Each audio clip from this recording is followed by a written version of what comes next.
I'm not going to waste your time. Here's the simplest and easiest 3-step framework on how to develop your willpower and resist and destroy any addiction that you can have. So, willpower, we have to define that first. So, willpower is basically just your ability to resist doing something, especially when you feel like doing that thing. For example, this could be eating junk food. This could be resisting pornography. This could be resisting like a hookup. This could be resisting not going to the gym. It's the act of getting yourself not to do something. Excuse me, I'm sick. Apologize for the illness that is plaguing my body. So that is willpower. The way that we develop willpower is that we progressively overload and we train it. Now, the caveat to this, though, is that when you're going about training your willpower in your life, you must understand that it's actually easier to be disciplined than it is to be lazy. To be lazy is to be undisciplined. And undisciplined means that we just go about the whims of our emotions and what our flesh tells us to do, our temptations and our emotions, our feelings. That's not a good life, because then we pull ourselves into every which way. And the modern world, Satan has tended to hijack your emotions. He's hijacked your feelings. He's hijacked your flesh. So when you serve them, you serve him. Your flesh is naturally drawn to sin. So we can't listen to our flesh. We can't just listen to our emotions. We can't listen to the chemical reactions in our brain just because our emotions dictate that we must. This is why Stoicism is such an important part of being a follower of Christ. They're different philosophies, but they parallel very much. We can't just let our emotions decide what we're going to do in the day. We need structure, we need discipline in our lives. And comparing the two, having been in both myself, I know that the life of undiscipline is harder just because you're cheating your own potential. And you know this. You're more self-aware than you actually realize.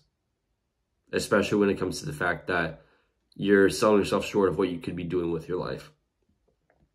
So your brain will start to tell you, your subconscious and your spirit will tell you that you're selling yourself short, and that you're being lazy, that you're not working hard enough. And those voices do not shut up until you actually start doing it. You actually start working hard, you actually start disciplining yourself. Those voices, the pain of hearing those voices every day is actually greater than the pain of disciplining yourself into the right direction. So reframe this mindset. Make this paradigm shift in your mind. It's easier to be disciplined than it is to be lazy. Make discipline the easier thing to do. Because we always go to the easy thing. We take the path of least resistance. Reframe your mind so that discipline is the path of least resistance, because it actually is in reality. So think like it. This is your new mindset. This is the caveat to this 3-step framework. You have to understand that discipline and willpower are much easier things to act out than being lazy. So now let's get into the 3-step framework. So step 1, there's 3 steps to it. So step 1 is give. Step 2 is resist. Step 3 is refill. Give, this just means give it to God. Given the temptation, given the desire to sin to God. Because you know that most times when you've tried to solve your addictions and you've tried to get over temptation on your own, you weren't able to do it. That's because we can't rely on our own strength in life. We're nothing without God. Simple. Without God, we're nothing. We can't do anything. We can't rely on our own strength. Because we've tried for I don't know how many years, and it's never worked. So why should you keep trusting yourself? Why would you keep putting your trust and your faith in your own flesh and in the world? Things of the world, like your body. Other influences, don't give your trust to the world. Give your trust to God. Because he knows exactly what you need. He's the only one that knows exactly what you need. Everything about you that there is to know, he knows. Everything that there is to know about your needs, he knows. So why would we go to people that don't know things about you, about life? Why would we go to our own flesh that just naturally leads us down to Satan?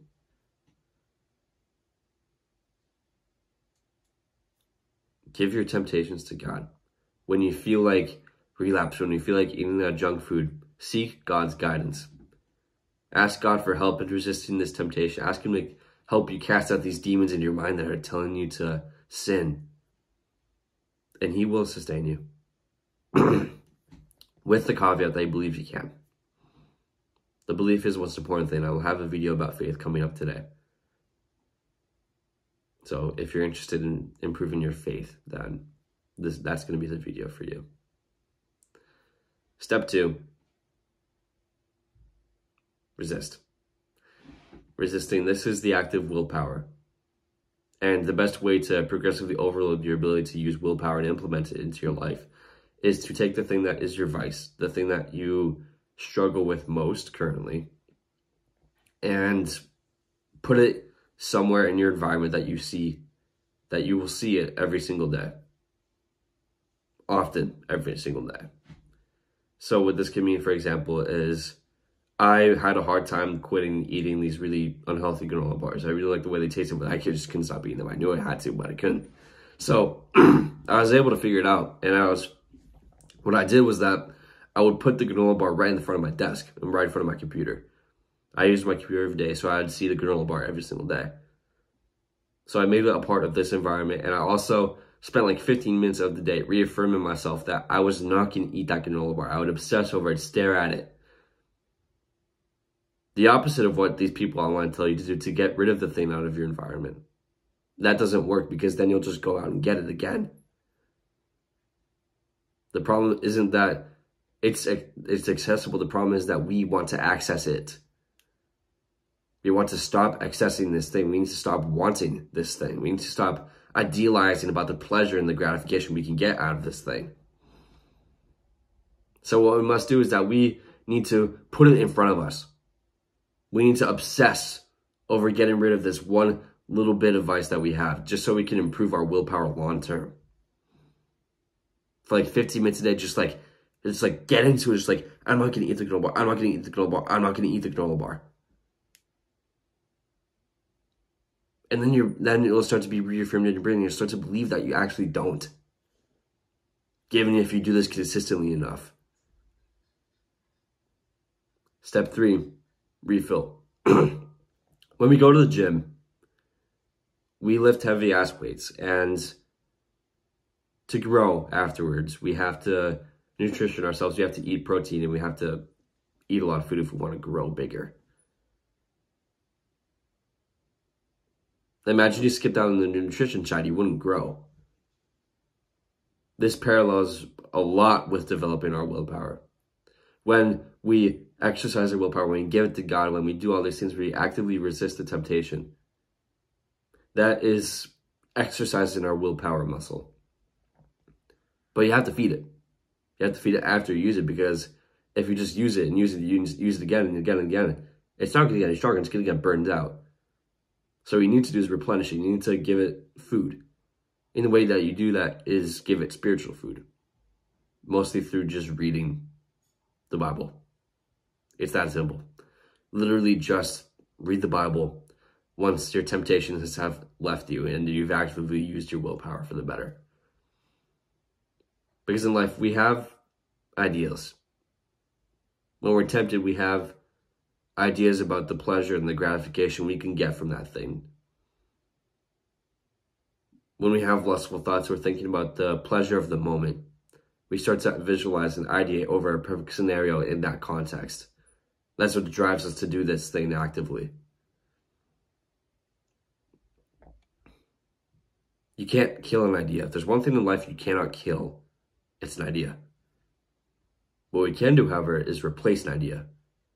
So let's leverage off of this principle. Let's replace our lustful thinking and the desires to sin with ideas of, let's replace the ideas of instant gratification, the ideas of the pleasures that come from sin, that come from lust, that come from maybe that junk food, for example. Let's replace those ideas with the ideas that come from the words of God. Let's reorient ourselves, make ourselves stronger, progressively overload. Feed ourselves the spiritual food that we need because we just exercised our willpower muscle so hard. That's step 3. So again, step 3 3-step framework. Step 1, give, resist, refill. Now, I don't want you to make the goal of this to just never sin again. That's not the point. We're going to sin again in the future because we inevitably make mistakes. Sin is like a condition. It's like an incurable disease. We can't stop sinning. The best thing that we can do is pursue righteousness instead and make that our focus. And then sin slowly just progressively deloads over time. So I don't want you to make the goal to stop sinning. I want you to make the goal to at least win the majority of the battles. I'm not expecting you to win all of them because I can't expect perfection of you. I can't expect perfection of myself. I can only expect perfection from God. So I want you to make the goal to at least win the majority of the battles that you face. Because when you face these battles and you win most of them, you win the overall war with them. I hope that this video has helped you. My name is Evan Kwa. I'm just some kid that's in love with Jesus, and I hope that me sharing a little bit about the gospel here has helped you on your goals towards self-improvement done in the right way, which is through Christ. For now, keep working hard, stay blessed. Remember 2 things. I do online coaching now, so check the description of my channel if you want to sign up. And Jesus loves you. Take care.